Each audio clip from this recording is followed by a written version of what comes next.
If you or someone you love self-sabotage your life, limit your success, and feel like you're doing something wrong constantly, this may be the exact episode you need to change your life. The Remarkable People Podcast. Check it out.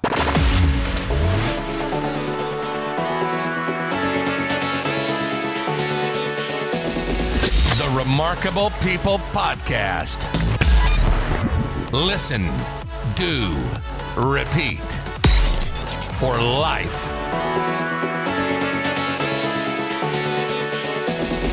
The Remarkable People Podcast. Hello, friends. Welcome to this week's episode of the Remarkable People Podcast, the Dr. Philip Agrios story. This week, you're going to hear all about how to not only identify what self-sabotage is, but what protection mode is and how to flip the narrative and stop burying yourself and limiting your success, and how to fulfill the dream, the desire that you have, but more importantly, the destiny that God has for you. So Dr. Phil is a chiropractor. He's an author. He's a coach. He's a consultant. And you're going to see he has a heart for people. There's so much to cover that one episode will not handle it. So what we did is we put the episode together. He shared a promo code special with us, so you can check out the show notes, whether you're on Apple, Spotify, Rumble, YouTube, our website, whatever podcast player you're listening to in the world. There's a link in the show notes with a special promo code. So you get a 12-minute video, another hour video, a free coaching call with Dr. Phil. And that way, if you have trouble like I do, and like millions of people around the world do, there's nothing wrong with you, but Dr. Phil is going to show you how to identify the real root cause of your self-sabotage, and then how to flip it and use it as your superpower and your strength, right? So I'm super excited about this episode. You should be too. Before we transition to that, also, don't forget, our sponsors help support the show. We have an amazing sponsor for season 9 of the podcast, MyPillow. You can go to mypillow.com at any time, use promo code REMARKABLE, and you're going to get up to 80% off everything you order all the time. So go ahead, check out their website while this episode is releasing. It's the end of November, beginning of December, 2023, and Christmas is coming. Support a great American organization of MyPillow. Every dollar you spend, they send some to the Remarkable People Podcast to support our show, and you're getting great stuff, and you're giving great stuff, and everybody wins. So thank you for listening to our show. I'm so excited you're going to love this episode with Dr. Phil. But when it's over, put an alarm on your phone. Hey, contact Dr. Phil. Check out mypillow.com. That's it. We love you. I'm David Pasqualone. This is our friend, Dr. Phil, and enjoy this power-packed episode for God's glory. Hey, Dr. Phil, how are you today, brother? Great, David, man. It's great to be here. Thank you so much. I'm honored to be here with you. Oh, it's a true honor to have you as a guest. I just told our listeners around the world a little bit about you, but before we go any further into your story and into the awesome content that you're going to bring today, if our listeners hang through this episode and you guarantee them one truth or one principle that you will address and it will benefit them in their life, what is that they can count on in this episode? They can count on that there is just one thing for them to focus on for the rest of their lives in order to rise above any adversity that comes their way. Amen. And then this is specifically in the context of self-sabotage, correct? Yeah.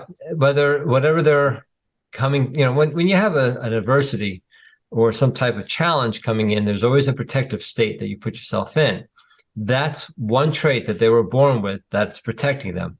And what they're going to learn that there's something that they can do to switch it in order to switch that trait off so they can move forward and impact the world that they really know that they can impact. Yeah, a lot of us, many times, what is it, the saying, the enemy we know is often better than the enemy we don't know. So we try to protect ourselves and stay, even though we don't like where we're at, we try to stay where we're at because the unfamiliar, even subconsciously, is just too hard for us to accept, right? Yeah. And it's, that thing, a lot of times, that one thing that is in front of us isn't really that thing that's bothering us. It's what it represents, the thousands of other things that represent that our subconscious mind is seeing as a foe, not a friend. All right. Well, let's get into this episode. And what we'll do is we'll start off. You've become passionate and an expert at this. How did you get there? Right. So, where some people, they start in their childhood because it's such formative years and it plays into their future. All of us, all of our experiences play into who we are today, the good, bad, the ugly, the pretty ugly, right? But start off chronologically your life and we'll just walk through, ask questions on the way, and then we'll come to where are you today, Dr. Phil, and where are you going? So after you help us, I know you're going to help us and help people break that self-sabotage, or at least get started. Then we're in transition to where you are today and where you're heading, so we can help you get there next. Sound good? Cool. I'm in. Awesome. And just the audience knows, but a quick reminder, if you see me looking at my phone a lot, it's not because I'm not listening to Dr. Phil, it's because I'm taking notes. So Dr. Phil, I forgot to mention that in our pre-call. If you see me looking at my phone, that's why. No worries, man.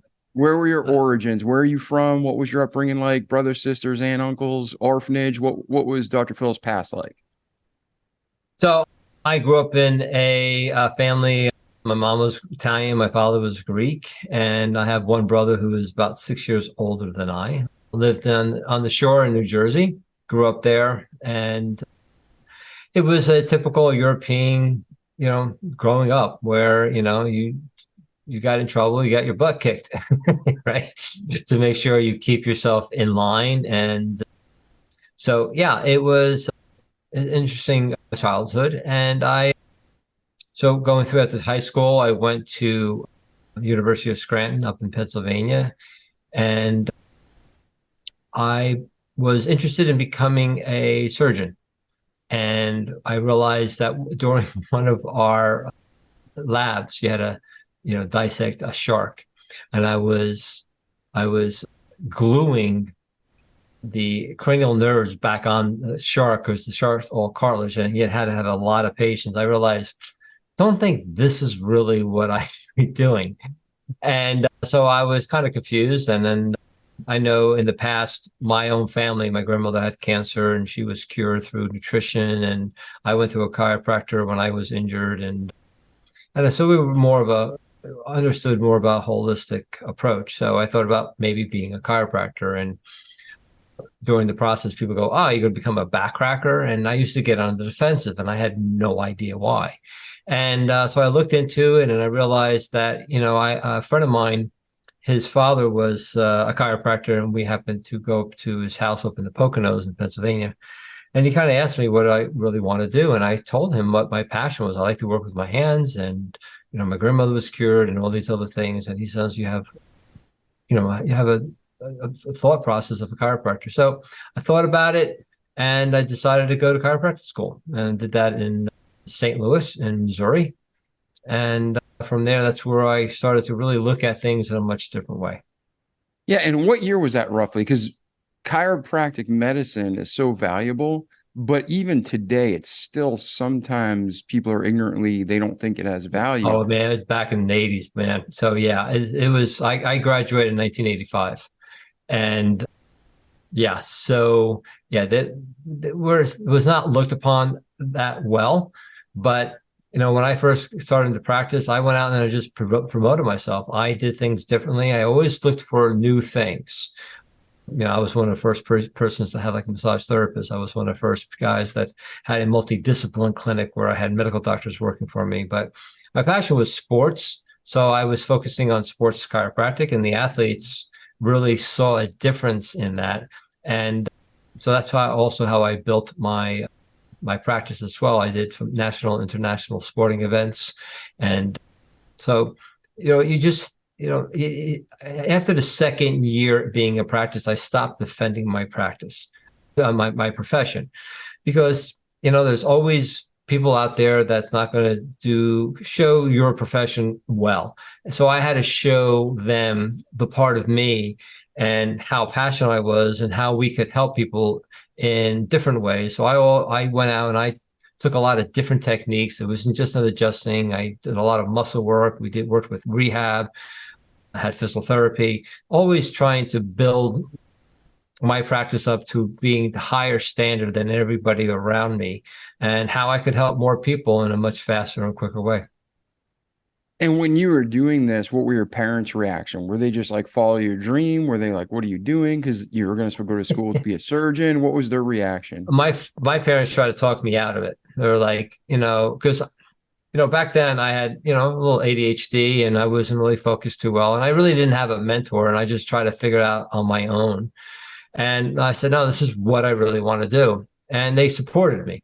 And the first year in college, it was like, Greek and Italian, I was out. I had freedom, and I did not do great. I think I pulled like a 2.8, and they threw me out of pre-med, and I went into a thing called med tech. And I realized, oh, it's time to wake up and grow up. So went to intercession, it's called. This was like you can take a couple classes in between the first and second semester. I pulled the 4.0, and then I started pulling 3.6s, 3.8s, and I got really serious about it to show people that, I can do this and go forward. And then I got accepted in chiropractic school in 82 and started my journey there. Yeah, and you saw that on your own, obviously through a little bit of failure, you saw that I need to make a change. What were some of the things, if you remember, that you implemented in your life to say, hey, it's time to be a big boy, put on the big boy pants. This is how we do it. How did you make that switch from almost failing out to getting back up to the 4.0? I didn't want to let my parents down, they were right. Right. And it just showed that I just didn't want to be looked as a failure to my peers and everybody else. And it was humbling. And yeah, I took that negative and I turned it into a positive. And that's where I think at that moment, something switched within me saying, this is your destiny. If you don't go through this, then you're not going to go and be where you need to be. So, it wasn't good to have a roommate in the beginning who smoked pot and stuff like that, which I never did, but it was too lax. I didn't have the discipline, people around me that discipline. So I found people that had the discipline, started studying with them that way. And it helped me because I knew I worked better in a surroundings than studying on my own. Got you. So now you're in college, you're studying, you make that shift and you're like, this is serious, man. I gotta do this. We're spending money and time. Let's do this right. Where does your life go from there, Dr. Phil? So from there, I went into chiropractic school called Logan College of Chiropractic. Now it's called Logan University, and even more freedom. I was 1,000 miles away from home. It was great. I could be who I wanted to be. And I had some good friends that they wanted to be successful as well.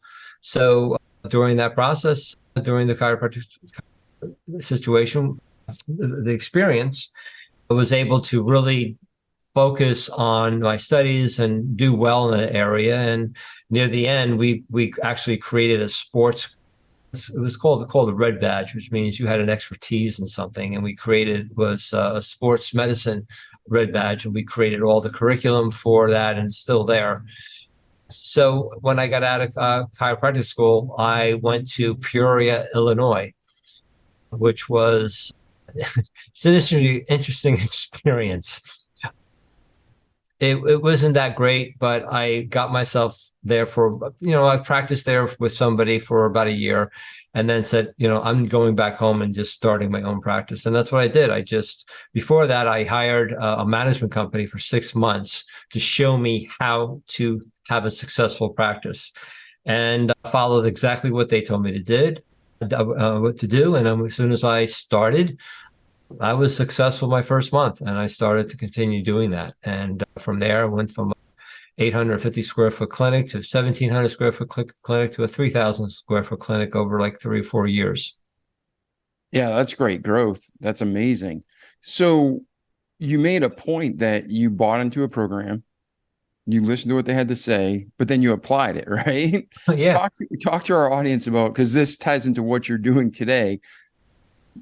How important was it? Like, if you did your own thing, let's say based on your experience at that age, you would have done X, or you had other people telling you to do Y, and they're telling you to do Z.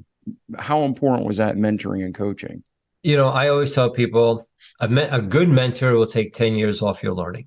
Right? If you're stuck and you can't get through something and you don't know how to do it, instead of trying to, buy a little this and buy a little program here, and I'll try this on my own, just follow the person that has already achieved the success that you want. I think Tony Robbins said that a long time ago, was mirror the person that was successful. That's why I don't believe in college unless you need a certification and a license, because I think there was stats a long time ago, it was like 80% of the people who actually went to college are not doing what they went to school for. If you found a really good mentor in that field, do exactly what they do and you'll be successful compared to trying to figuring it out or getting in a job that you hate. So, I've always believed in that and made sure that I would follow the best. And sometimes, what you consider the best isn't the best. And if you have to experience it, you have to experience it. But you can continue to learn. You keep on the evolution path, right? Because when you evolve, you have to dissolve at the same time, right? So either way, if you're not evolving, you're dissolving. And if you're not dissolving, you're evolving. So you always have to realize you're always in that growth and contraction bit. And are you doing this compared to constantly being the same routine over and over again in that hamster wheel? So now you're listening to this coach, you have your own practice, you're growing rapidly. That's amazing growth. Where does your life go from there? A brick wall. So when I started, because I always wanted to expand and help as many people as I could with different modalities. And I hired what I thought was the best consultant in the country. He had touted that he had over 800 clinics and showing how chiropractors move into a medical establishment where then they can hire medical doctors and expand their practices. So I hired the guy. Well, I think it was about 2 years later, I get a knock on the door and I'm sitting in my office. It happened to be a break, and I get a call from my front desk say, the chiropractic and the medical board are here and they want to see files. And I went, what are you talking about? So I went out there and I'm like, what's going on? I have no idea what you're doing. So they had gotten some type of tip or whatever. I was like, go ahead, go in. I have nothing to hide. Go for it. I had nothing to do. Afterwards, I get a lawsuit against me that saying that my practice is a scam, a sham, and that 3 things are going to happen to me. I'm going to go to jail because of fraud. I'm going to have to pay back 3 times of what I was given by the insurance company, and I was going to lose my chiropractic license. And I freaked out because I always followed the letter of the law and make sure everything was fine. So during that whole process, the stress was immense, and getting a lawyer and fighting them. And then, later on finding out that the mayor of the town over from me was the lawyer for Allstate and wanted to go after me because that would be another great thing, nailed a chiropractor who was dirty, right? Mm-hmm. So during that process, my father was diagnosed with brain cancer. So he was a healthy 71-year-old, walked all the time, and all of a sudden he's got brain cancer. So during that whole process and stress, I then became disabled. I couldn't practice anymore. The stress, and what happened was I had developed a thing called thoracic outlet syndrome, which caused weakness and numbness down both my hands.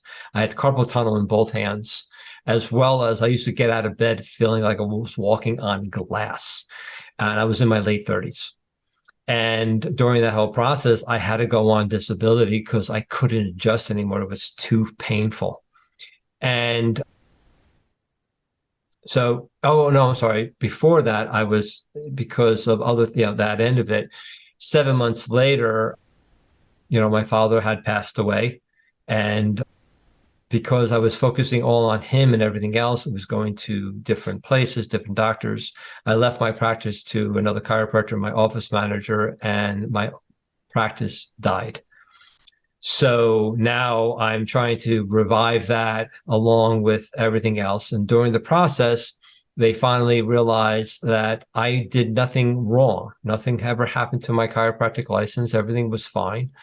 Then I tried to, during that process, grow and shift into another medical practice, get another medical doctor. And they actually went to the guy's house and was trying to get him to tell him all these bad things was happening. And I'm like, and he was like, what's going on? I said, this is what's happening. He didn't believe them. But one of the orthopedics that I had left. He just got up and left. He goes, I don't need this. And he walked out. So everything I tried to do, they were consistently causing me many problems and many heartaches. And I was losing staff and losing money. And it was not a great situation. And they being this politician just trying to get notoriety and fame. There was no personal vendetta. It was back then, it was showing that how we set it up. So back to the consultant and the lawyer that he had, how they set it up, even though it was legal, it didn't smell right. So they went after us. They just did not, the medical facility, the medical board did not want chiropractors to have anything to do with medical doctors. Okay. It was the consistency and thing in New Jersey. It's one of the horrible states. But anyway, so during this whole process, I finally nixed the medical thing. I just went into physical therapy and rehab, started getting that going and shifted everything, and just was tenacity of just, I'm going to win this. I'm going to keep on going. I'm not going to let this get to me. And they finally realized there was nothing they could go after. Everything I did was to the book. So I didn't have to, we had to make a deal and everything else after paying lawyer fees and things and everything else. It finally was over. But during that process, it laid me to a point of, I just couldn't go on. And in 2001, I had to close my practice. I actually closed my door. I couldn't practice anymore. And I remember closing and locking my door. And it was February, it was a cold day, walking to my car and going, now what? All these years, it was 15 years. It was like one of my daughters dying, right? It was just like, it was my baby. So it was kind of, now what? So I started a shift going, okay, what do I do? And I know how to build a practice. So I started to consult with other different chiros to help them and all this. And then went through some other different things. It's kind of like that whole time period kind of is like melded into vagueness of PTSD and all this other stuff. And then throughout the whole process, so I went through a very horrific divorce. One of my daughters almost committed suicide. They had said that if my ex didn't come home 10 minutes later, she would have died. Went through financial ruin, just trying to figure all this out, lost the practice. And finally, after 4.5 years, got myself start back practicing again. Through the work I was able to discover, because I was like, okay, I have this thing that I discovered. Maybe this is what I'm supposed to do, where I now need to focus 100% on this to see what this is all about. So over those years, I was still figuring out. I was able to get back practicing again, and started to lead myself into going to different places and working at different areas of 5 different locations I practiced, trying to get things moving in order to get my life back together. So it took a long time trying to get things together, because life just kept on hitting me one thing right after another, right after another. And looking back on it, it was in order for me to discover new things. So I had a great line where I said, I wonder what gift I'm getting in this time. And I would say it sometimes 1,000 times. I wonder what gift I'm getting. I wonder what gift I'm getting. I wonder what gift I'm getting. And it would then one day reveal itself. And I was able to then move forward and grow and evolve through this whole process. Yeah, I think that's really important because what you said, it wasn't one bad day. It wasn't just a few bad days. It wasn't even a few bad months. You had hardship after hardship, personal, professional, for about how long? How many years total? Couple decades. Couple decades. So, yeah, it was probably started around late 90s. So it was about 15 years. It's just one thing after another, and it was or even more. Like I said, it gets so kind of into one thing that my mind actually shuts down when I think about it, because it's just like, all right, there's no need to go there anymore. Let's just move forward and go from there. So, but it all enabled me to discover what I discovered and help so many people, because there's really not too many things people have gone through that I didn't go through, that I couldn't relate to, that I couldn't help them with and give them. And so, well, I went through this, this, and this. I fully understand where you're at. I'm not only book smart, I've been there. And, a lot of people want to work with people who've been there because they understand it. They understand the emotions, what they went through. And the person can just look at them going, okay, great. Do you still want to continue being in the victim mode? Do you want to be a victor? This is how we help people to go from victim to victor. Are you ready to do this? And that's why we never allow anybody into our program unless they have three things. They're committed, they're coachable, and they're resourceful. If they don't have those, then there's really nothing we can do until they do that. And not because we're trying to be mean, but we don't want to waste their time or their money or anything else like that. Yeah, no, that's great, because you don't want to set somebody up for failure. I think people don't realize in business, there's just as many businesses that go out of business for hyper growth as there are for people who don't have clients. Yeah. So it's a real thing. Before we move on into what you learned from that and what was created out of it, not maybe looking at, because I don't want you to get, sad, depressed, distracted. I will not. I don't get depressed over it. I just neutralize it. No big deal. Yeah. But thinking about the past, when you're in that, there's stories in the Bible where people aren't right with God, so consequences happen. There's other people who are totally right with God, and terrible things happen, like Joseph. He didn't just have a bad month. It was years, like 30 plus years of just hardship after hardship, but all things work together for good to them that love God. And it always turns out. And you said the very same thing. You don't want to go back and relive that maybe, but you learned so much from it. And what am I learning today? And who am I becoming? Right. Yeah. Like Joseph could not be the emperor, right? The story is if he could never, the story, if I remember correctly, a long, long time, is that he became a slave and then he became a master. He was the secondhand guy to his master, right? Everything's going great. Yeah. And then his wife tries to seduce him, and then he says no. She gets mad. Now he's thrown into prison. Now he runs the prison. And then afterwards, so how could you run Egypt if you didn't know how to run a household or a major prison or a business? So that when I heard that story years ago, I was like, this is just what happened to me. It was step by step by step, especially when you discover something no one else discovers, you have to go through a lot of stuff. I was just talking to somebody last week, and I said, the people, in my opinion, you have go through the most pain has the most offer to the world. That's just my opinion. All right, I think that's well supported with reality, fact, the Bible. I mean, you can't beat experience. When you have someone who's got 18 PhDs, but they've never worked a real day in their life, and you have somebody else who's been working the same machine at Ford or, a car dealership or a car manufacturer, I don't care how many engineering degrees you have, you're not going to beat that guy who runs that machine, right? Exactly. It's not going to happen. Mm-hmm. So, all right. So now talking to the people, though, we have people all over the world, different cultures, different paradigms. But for the people who have been like, Dr. Phil, I hear you, man. I haven't done, not that I'm perfect, but I haven't done anything. And I've just had crap situation after terrible tragedy. What do I do? What advice do you have for them right now where they're at? They have to realize that life isn't happening to them. It happens from them, through them, and for them. In other words, everything outside of you is you. The person you can't stand that's in your life is a part of you can't stand. They're just showing up to show the part of you that you need to deal with.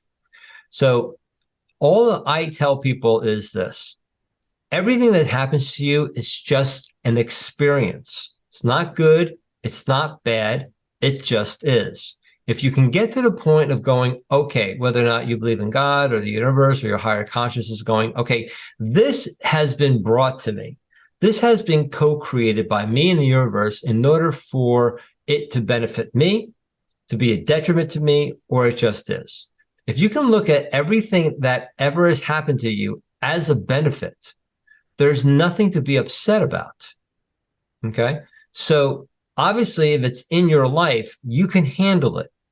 You may not think so, but you have the tools within you to handle it because at that moment, it's with you. For instance, I remember a long time ago when I first really started doing this, I had a woman who was losing weight. This when I was a functional medicine practitioner and a chiropractor, and I was helping people with autoimmune disease and thyroid. And so during that process, she was doing really well. She was losing weight. She was feeling much better. But she said to me, something came up and I've been trying to suppress this for the last couple of months. And I'm like, what's it? What is it? And she said that she had an abortion and she was feeling really bad about it. And she was from the Muslim faith and she was in her 20s and all this stuff. And she had this little belly that she could not get rid of. It was like really hard for her to get rid of this belly, but this thing was coming up. And during the process, I explained to her that, if it happened today, would you do that? And she said, no. I said, well, you did the best that you can at the moment you can. You didn't know too much. So we got to the point where she was able to let that go. Within about a month, her belly started to go flat because that's where, of course, the wound is. And I was blown away when that happened. And so was she, to realize that's where a lot of her energy and stuff was because of the guilt. But when she realized what she could do to benefit from that, to help other people, I can't remember how she was doing it, but I think she was using it to help other women as well. I can't remember. But as she was using that as a benefit, not only for herself, but for others, her body shifted. So I always tell people when things happen, you can handle it. Even though you don't think you can, but you can. Look around the people around you. Obviously, there are people and things around you that will help you through that if you ask for help. And if you don't look at yourself as a victim, but how can I grow from this? So that would be my thought process for everybody. This is happening to me. And a lot of times people go, like, why me? And I go, why not you? You're not here. See, that's the other thing. I'm kind of tangent here. If people think that they're here for things to go right for them, and I'm like, you're not here for that. You're here for the adversity. You're here for the challenges. That's how you evolve. Without any adversity, there's no need for you to be here. And when you can realize that this opportunity that you have called a problem, a challenge, an adversity is an opportunity for you to evolve. When you start looking at that, and you start focusing on that, I wonder what gift I'm getting, then you shift your energy into the solution and get away from it being a problem.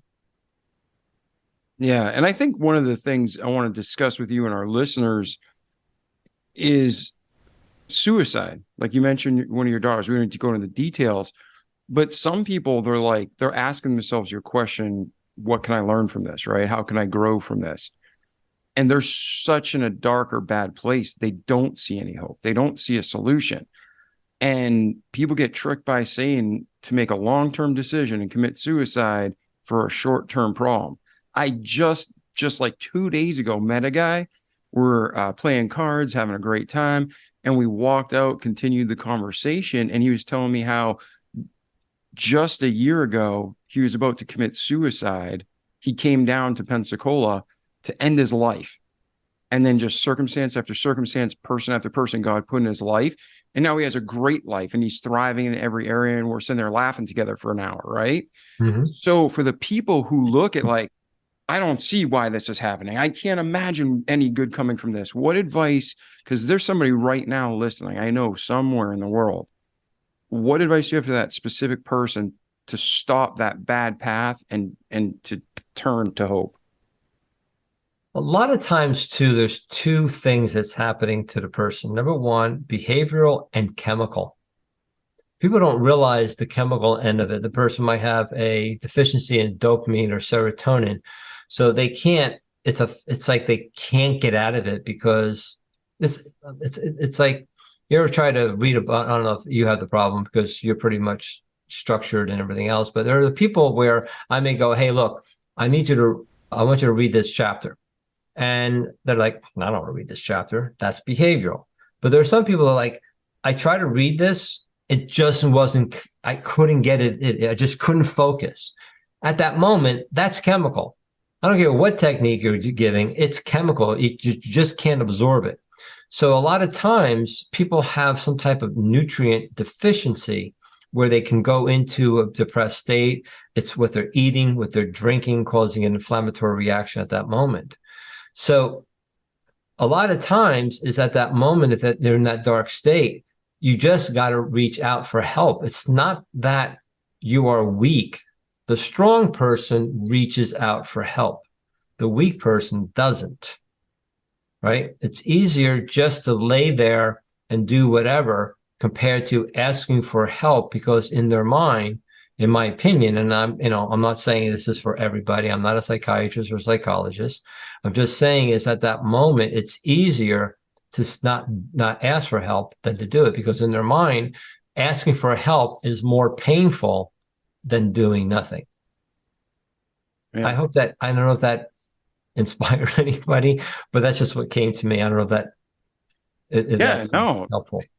That makes total sense to someone who's been there. And then if you're listening and you're like, I've gone for help and I've tried and doctors are telling me nothing's wrong or counselors are telling me, just take drugs.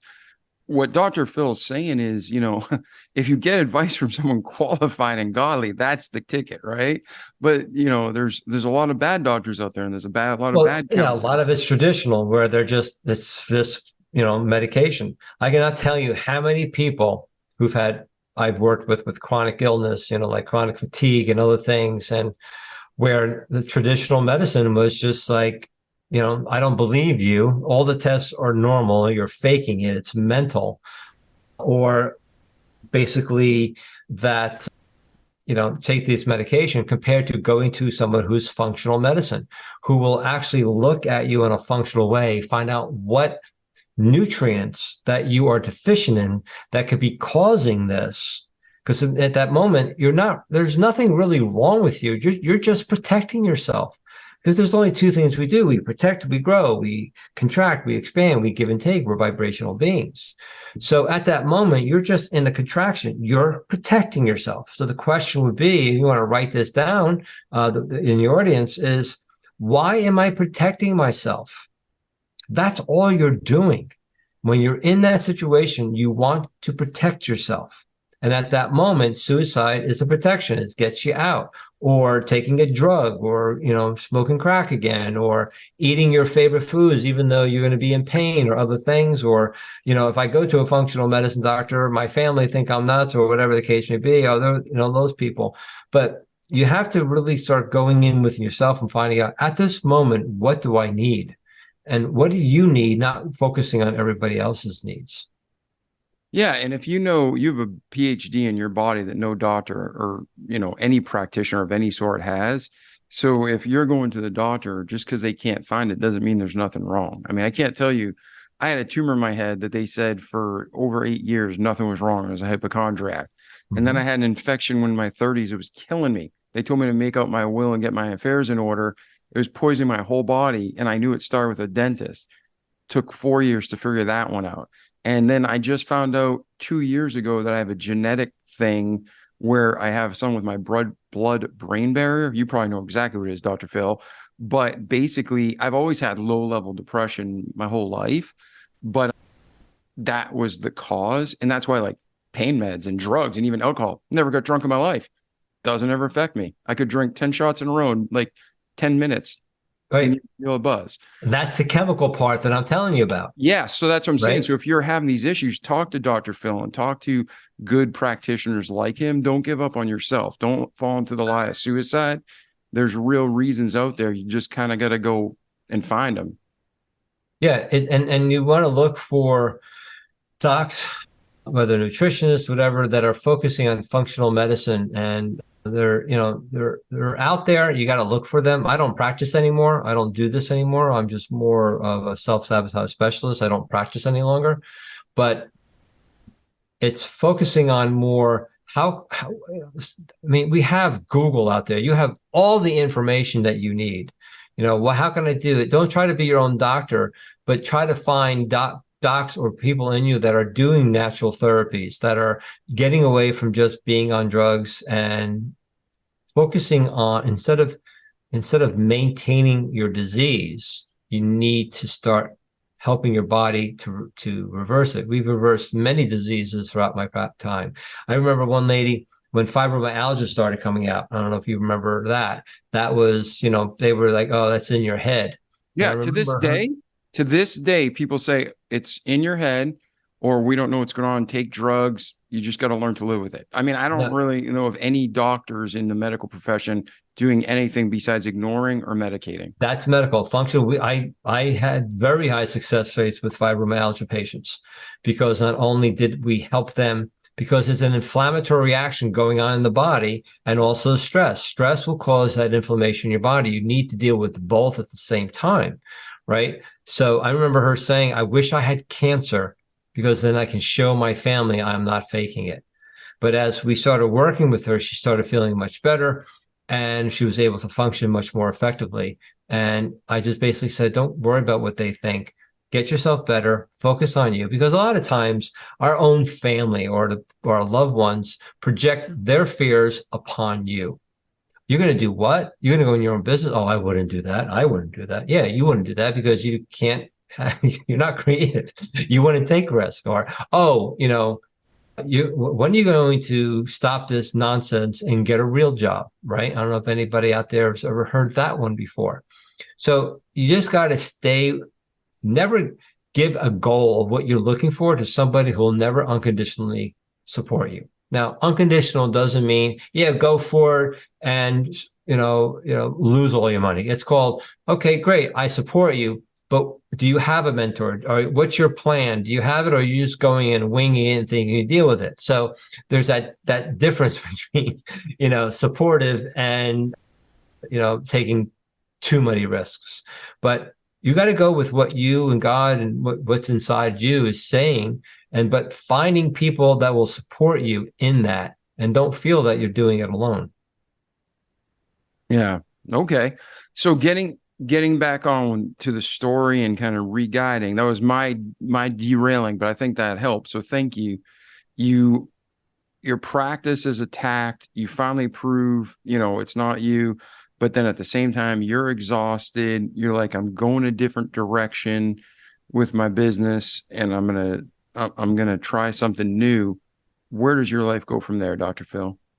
So during the process, things just started coming to me at night. During the day, I would watch TV and something would spark, and I would start writing and downstairs banging on my computer and just starting to develop this survival trait that we're born with, and this whole blueprint that I was working on. And so I sold my practice, and I started working for this one practice, and got to a point after a couple of years, it was time to leave them. And because of a restricted covenant, I couldn't practice where I wanted to be. I had to go to other different places. And finally, after about 5 years, I finally opened up my own practice again and started practicing there. And then I really started, the consulting started to take off. People were really making major breakthroughs because I started working with chronically ill patients, because I was chronically ill, and I was taking a lot of different studies to become a functional medicine practitioner. but I was using my work along with what I was doing, and I was doing really well. And then all of a sudden, my business owners, who were my patients, were making major breakthroughs in their business, and I never thought about using my discovery in business. So I started working with them. I started getting referrals all around the world.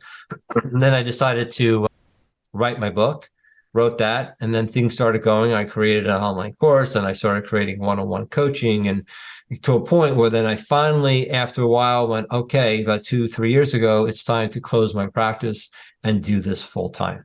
So I didn't just fully just go into coaching and stop my practice. I slowly stopped seeing new patients and started to letting go of my patients until I was able to fully support myself as in being a self-sabotage specialist and a business consultant, and haven't practiced since.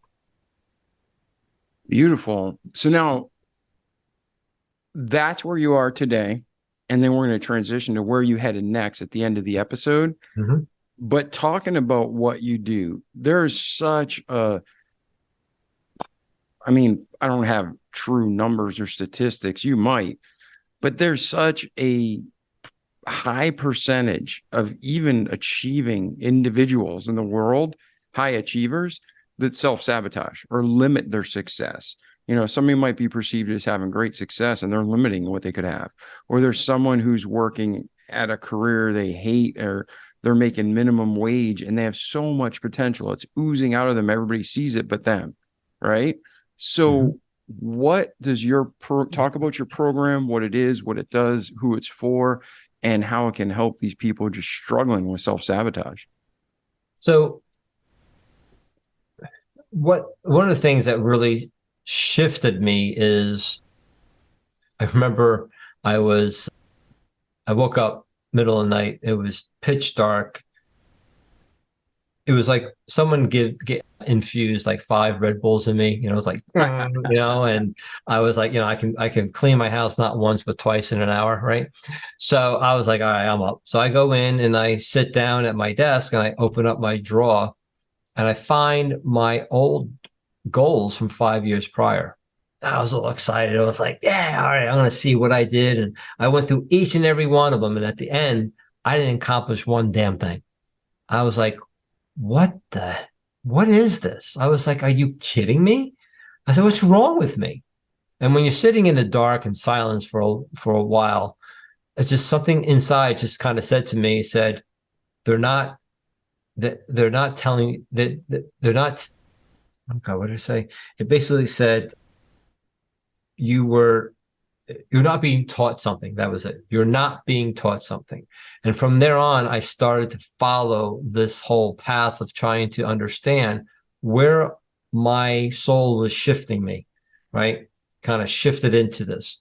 And during that whole process, I was able to discover a survival trait that we're born with. And we call it the inborn sabotage trait. It doesn't undermine us, but it actually protects us from the very success that we seek, because that success subconsciously is more painful as what we need to do to get there, and as we get there to sustain it.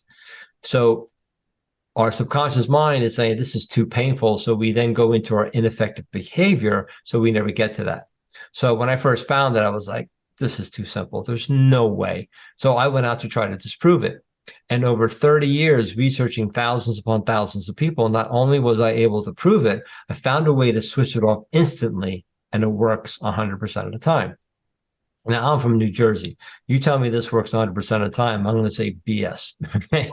So I knew that, and my reputation being very important, so I went out to try to disprove that. And to this day, no one's ever disproved that when you use your antidote, it is impossible to sabotage your business or your personal life. So I was able to use this to help so many business owners, executives, and entrepreneurs and salespeople, to really help them to understand that there's nothing wrong with them. They're not being successful, not because they're an idiot or all the other 100 words they say to themselves. They're just in protection. That's it. It is that simple. So it's okay to be in protection. That's cool, right? You have to have protection. So I always say to people, I don't care. You go into the corner, lay down in a fetal position, suck your thumb with your pillow. I'm good with that.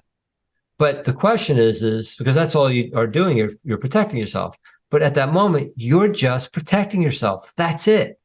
So the question is not that you're doing it. The question is, how long are you going to do it? Right? So if you're there for an hour or so, get up and you start and continue, fine. But if you're there for a week, 2 weeks, you got a problem. So in the moment is when you're using your saboteur, when you're in protection, how long are you there for? Are you not getting things done? Are you scattered all over the place and you just can't focus and you do something else? Or are you constantly overly giving to other people and you're being taken advantage of because you have a hard time saying no?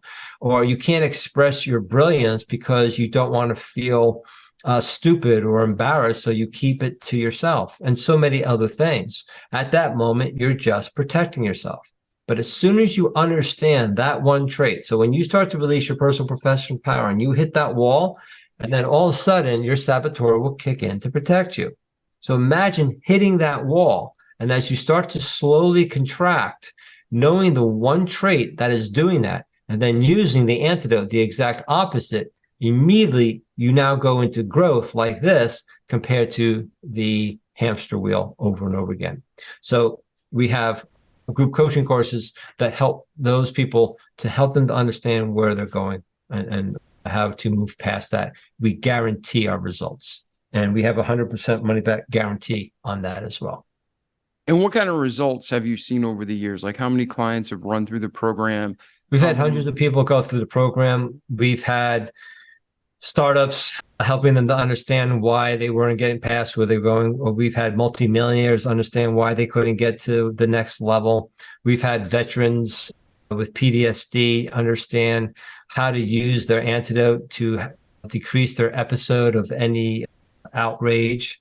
We actually have a client right now in our program that within the first week, he had 2 opportunities to just go ballistic. And by using just what we were using, he was able to neutralize them pretty quickly. And he's been in about a month and he's seen tremendous changes of how he's working better relations with his wife, his child, and even in his business. We've helped save marriages with this because what happens is when the people are at each other, they're not hating each other, just protecting themselves from each other. Imagine knowing the sequence of your child. If you have 3 children, imagine, because a lot of times you have 3 children or 2 children, you're treating them as the same.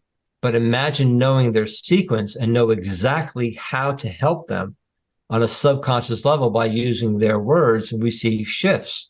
If you're a manager and you're trying to help get low performing employees to higher performers, imagine knowing exactly what they need, and we've seen shifts on that. We've had businesses imploding and then business partners understanding how they were self-sabotaging themselves in the business and then shifting and neutralizing conflict within them so they can now stop that implosion and start the expansion and going into a success again. So it handles every aspect of anybody's personal or professional power, because your personal and your professional power are one.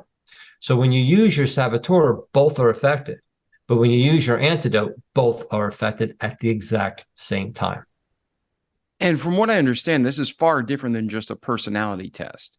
Yeah, this is different than DISC and Myers-Briggs and everything else, because you have to take theirs every 2 years, twice a year or whatever, because it shifts. This never shifts. You are born with this sequence, and we're the only ones that actually give a solution. So when you understand this is what I do, okay, what do I do now? You just do this one thing. So the analogy I give is this. You ever see the domino masters? They push the one domino and it goes, right? And the last one hits. And let's say balloon, right? And let's say balloons are released. Well, what's the last thing you see? The balloons. Mm-hmm. So what do? We take our coping methods and do what? We put them on the balloons, not the one domino. Right? Is it easier to hold down all the balloons and stop pushing the domino? That domino is your saboteur that creates every negative emotion that you experience. This one thing creates every negative emotion. We prove that to you. And then when you push this, you go down the road of frustration. But when you use the antidote, the exact opposite, you go down the road of motivation and inspiration and growth instantaneously, 100% of the time, guaranteed, never fails. And I know it sounds too good to be true. Because I remember a marketer one time said, you should say like 95%, 97%. It's more believable. And I said, why do I want to lie to these people? This is what it works. It works 100% of the time. I fired them or I let them go, but I'm like, I'm not lying. And skeptics are my best clients because they don't expect anything. And when they do it, then they get these results. They say, oh my goodness, it's amazing. And we've had people 10x to 350 times X their business because now they understand the one thing that they do that helps, that doesn't allow them to expand and evolve in their business or their personal lives. Yeah, that's beautiful. Yeah. And I always notice, like, I don't care if I don't want to pick on any kind of personality test, but they're all the same thing wrapped in a different paper, or they go from 4 to a subdivision of 16. They're like, there's value in these tests, but they're more for fun and kind of getting to know yourself and knowing others. Yeah. But I never experienced or witnessed anybody experience a life-changing event from taking a personality test. So everybody makes a major breakthrough the first or second week when they go through our program, because there's really six sequences of human behavior. So there's really only 6 people in the world. So once I know your sequence, I can tell you everything about you and never meet you. I can ask, you had a significant other, I can ask you everything about them and tell you everything about them and never meet them. And then I'll tell you how you two interact and never ask you a question, because we have it down to a science of how each sequence works with each other. So many times when we're in our group coaching, people go, I'm having difficulty with this client or my significant other or my ex or whatever.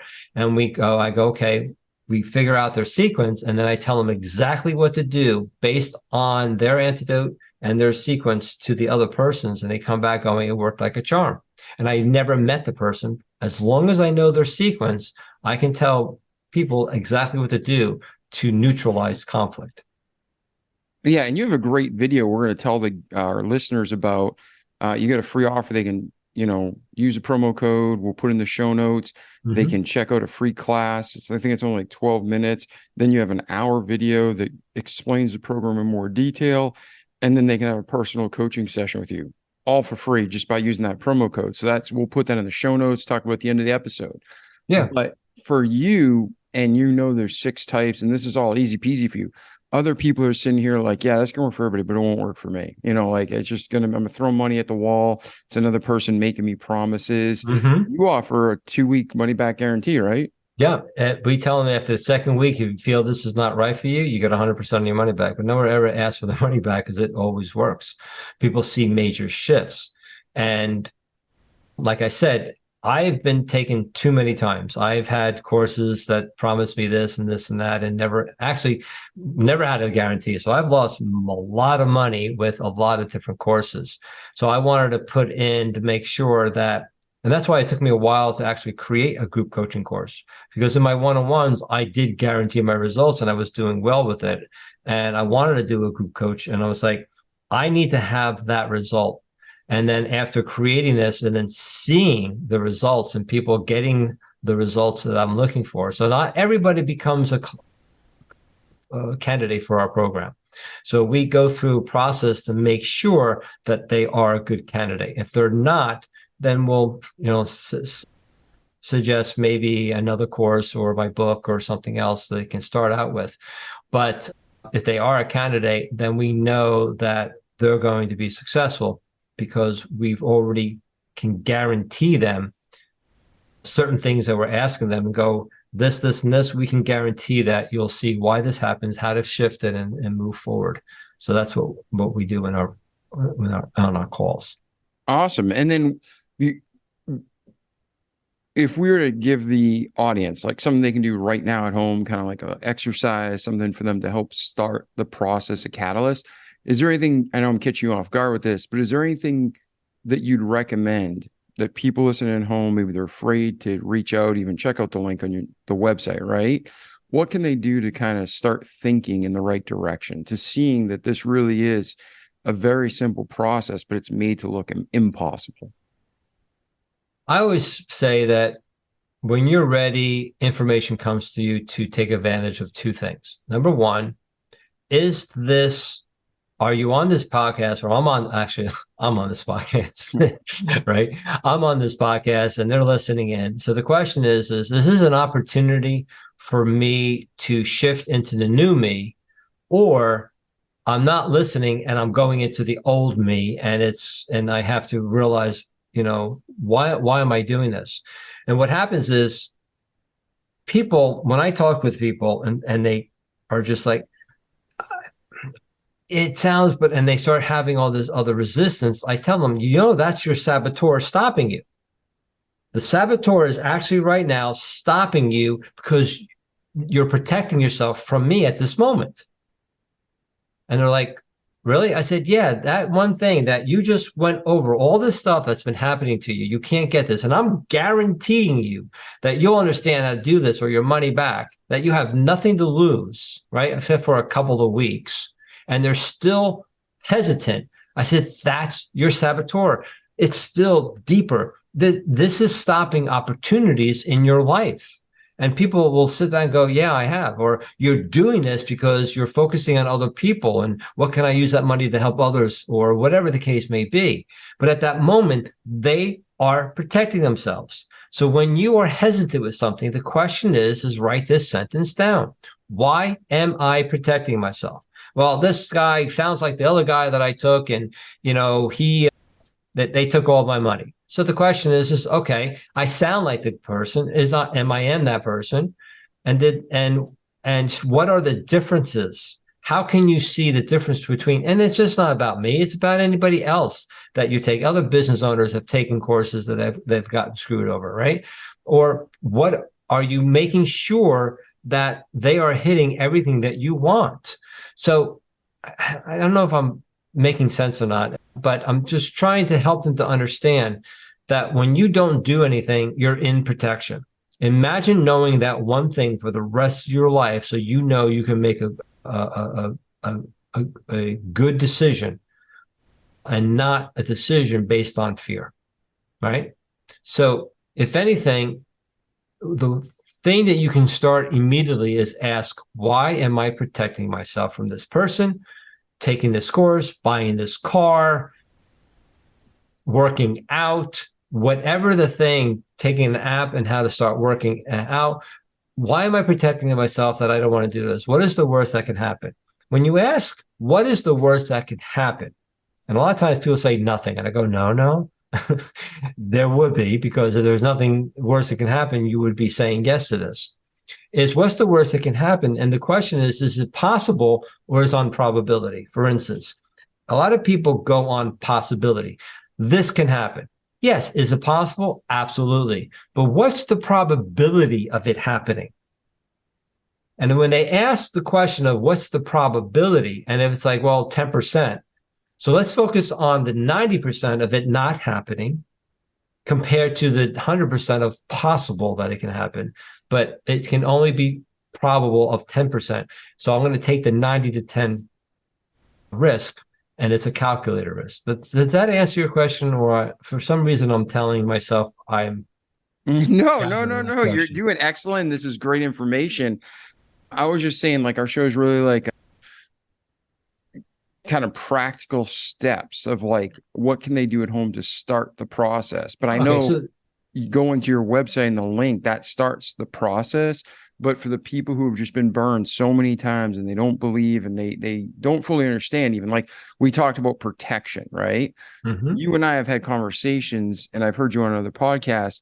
So let's dig into protection. What you're basically talking about is this: someone has success and they don't even realize, but they stop their progress. They stop their success because somehow in their brain or their mind, success equals pain, and they don't even realize it.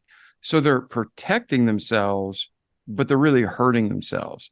So who are some of the people, like the more common symptoms? Like you mentioned, not going to the gym. Somebody might actually want to go to the gym.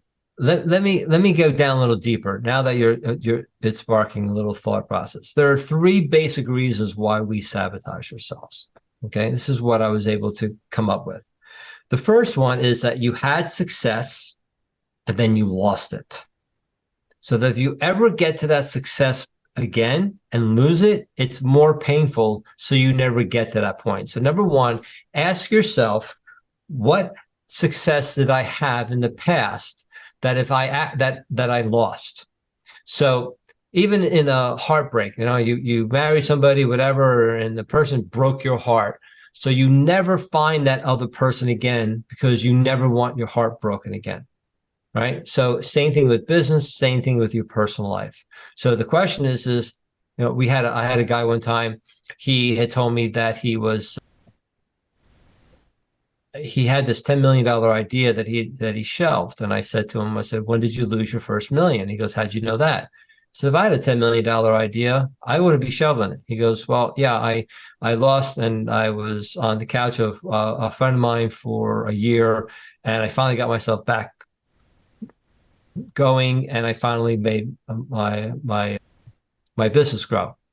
And I said, okay, when did you lose your second million? He goes, how'd you know that? I said, the same reason. So he said that he made an investment and it caused another problem. I said, can you see that if you ever reached your $10 million thought process, you would have 10 times more the pain? Because if you ever lost it, it would be more painful. And he just stopped. He was like, what? I never thought of it that way. And then during the process, he was able to start focusing on his $10 million idea again, because he never realized what stopped him was the pain previously. And when he understood his sequence and he understood his saboteur, he realized this one thing has been stopping me for all my life to having the impact that I can make on the world. The second thing is I got to do what's necessary to get to that success. I got to listen to this podcast and listen to other people to get different ideas. I got to go back to school. I might have to take this guy's course. I have to read a book. You know what? There's a great new episode on Netflix. I'm going to binge watch that. And afterwards, I promise I'll start this, which is never going to happen. So the actual process of getting successful is painful. So they never start, or they stop during the process. The third one is more pain, more success equals more pain. More success equals more pain. So a lot of times business owners will go, all I need to do is figure this out. And I just want to market. And I just need more people. And I go, no, you don't. I said, that's the last thing you need, because you don't have enough structure. You don't have enough automation. You don't have enough stuff in there to support new things. Because if you ever doubled your business, you'd have double to quadruple more pain. You'll never see your family. So again, that doubling or increasing your success will cause you to not do that and sabotage yourself. So those are the three reasons, the basic reasons why we self-sabotage. Yeah. And I think a lot of people listening are going to be like, oh, like, whoa, light bulb. I think you just connected some dots with our listeners. I know you do with me. So let's do this. Between your birth and today, Dr. Phil, is there anything we missed in your life story before we transition to where Dr. Phil is today and where are you heading, so we can help you get to your next goal?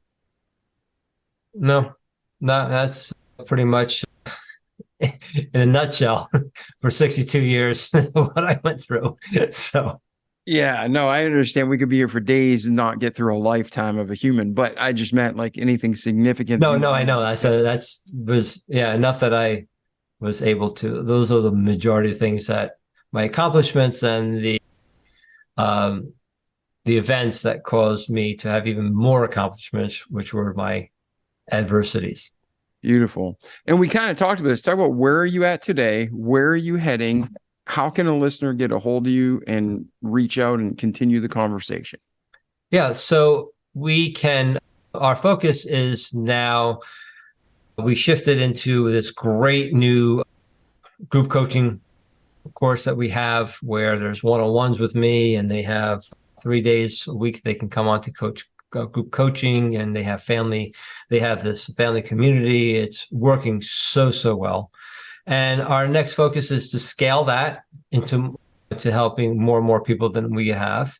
And then from there, we are focusing, where the Army at this moment is talking to us to taking some of my work to help veterans and as well. So we're shifting into our courses to help PTSD and our veterans so they can understand where they're going.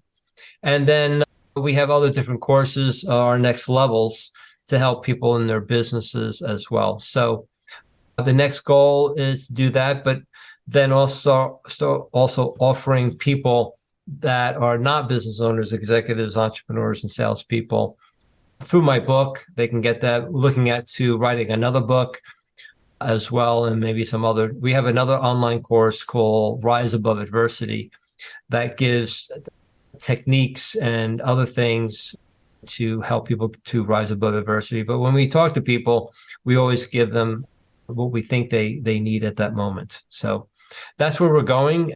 Our goal is to help millions of people, and that's our focus. So it's been 2-3 years full force on this, and so far helping the thousands of people we have.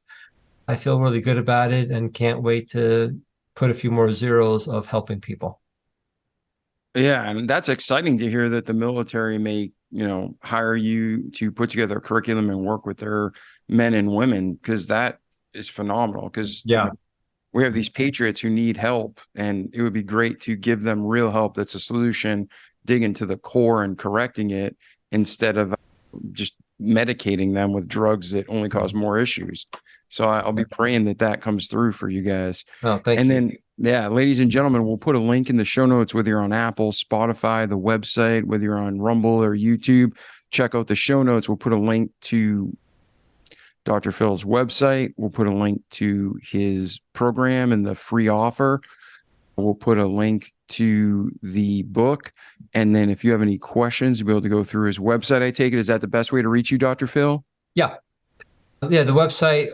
Well, this is not the website. The website, you'll put that in the notes. It's transcendnow.biz. They can look at that. They can also access the masterclass within that. They can access the book. So the website would be for them. But if they want to go right to the 12-minute video, then the link that you will share with them, they'll go directly to the 12-minute video. Beautiful. Now, before we go, is there anything else you want to cover, or a final closing thought you want to leave with our audience?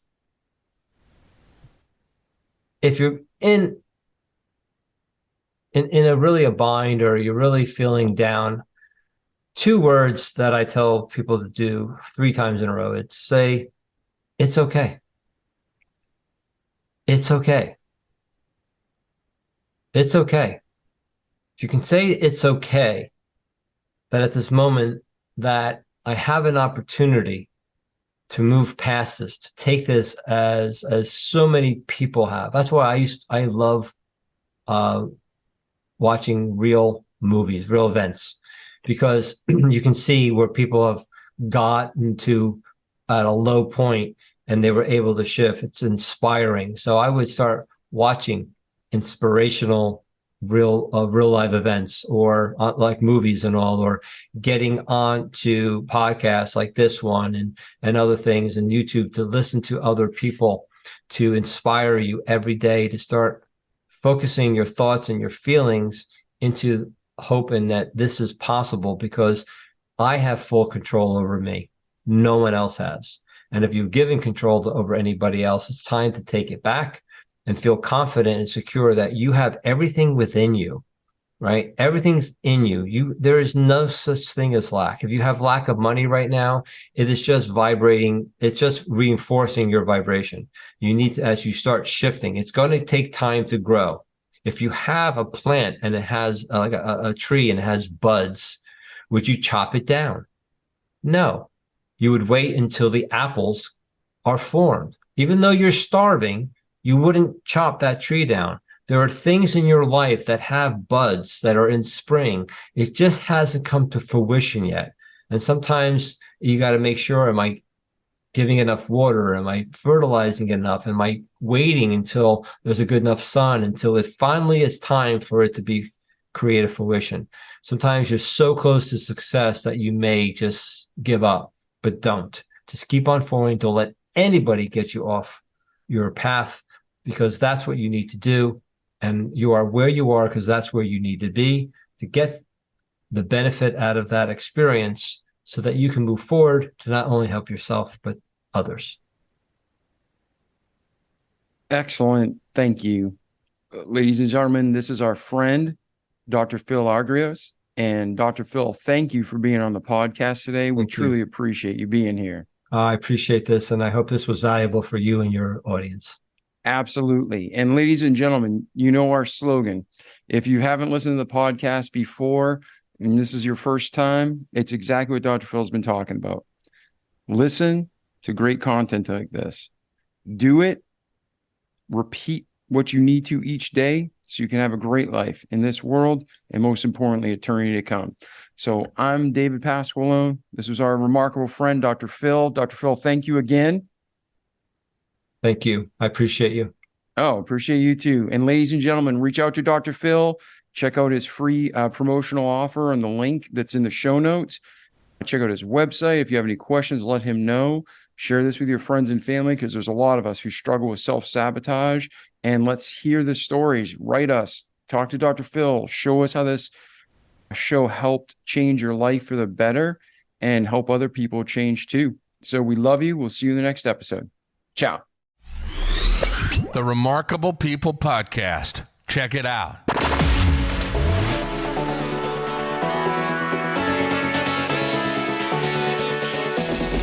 The Remarkable People Podcast. Listen, do, repeat for life.